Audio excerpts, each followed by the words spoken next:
بن مالک رضی اللہ عنہ نے بیان کیا کہ نبی کریم صلی اللہ علیہ وسلم نے شراب پینے پر چھڑی اور جوتے سے مارا تھا، اور ابو بکر رضی اللہ عنہ نے 40 کوڑے مارے۔ صحیح بخاری حدیث نمبر 6773۔ عقبہ بن حارث رضی اللہ عنہ نے بیان کیا کہ نبی کریم صلی اللہ علیہ وسلم کے پاس نعمان یا ابن نعمان کو لایا گیا، وہ نشہ میں تھا۔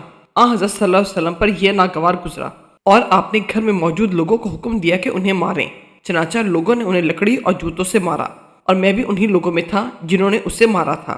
صحیح بخاری حدیث نمبر 6775۔ ابو سلامہ نے بیان کیا اور ان سے ابو ہریرہ رضی اللہ عنہ نے کہ نبی کریم صلی اللہ علیہ وسلم کے پاس ایک شخص کو لایا گیا جو شراب پیے ہوئے تھا، تو آپ صلی اللہ علیہ وسلم نے فرمایا اسے مارو۔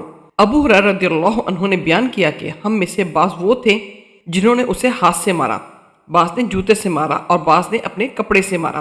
جب مار چکے تو کسی نے کہا کہ اللہ تجھے رسوا کرے۔ حضرت صلی اللہ علیہ وسلم نے فرمایا کہ اس طرح کے جملے نہ کہو کہ اس کے معاملے میں شیطان کی مدد نہ کر۔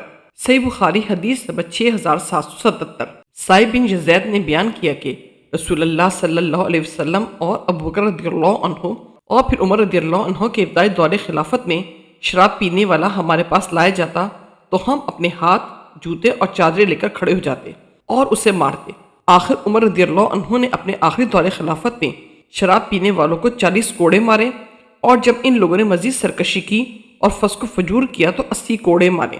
صحیح بخاری حدیث نمبر 6779۔ عمر بن خطاب رضی اللہ عنہ نے بیان کیا کہ نبی کریم صلی اللہ علیہ وسلم کے زمانے میں ایک شخص جس کا نام عبداللہ تھا اور ہمار گدھا کے لقب سے پکارے جاتے تھے، وہ حضرت صلی اللہ علیہ وسلم کو ہنساتے تھے، اور حضرت صلی اللہ علیہ وسلم نے انہیں شراب پینے پر مارا تھا، تو انہیں ایک دن لایا گیا اور حضرت صلی اللہ علیہ وسلم نے ان کے لیے حکم دیا اور انہیں مارا گیا۔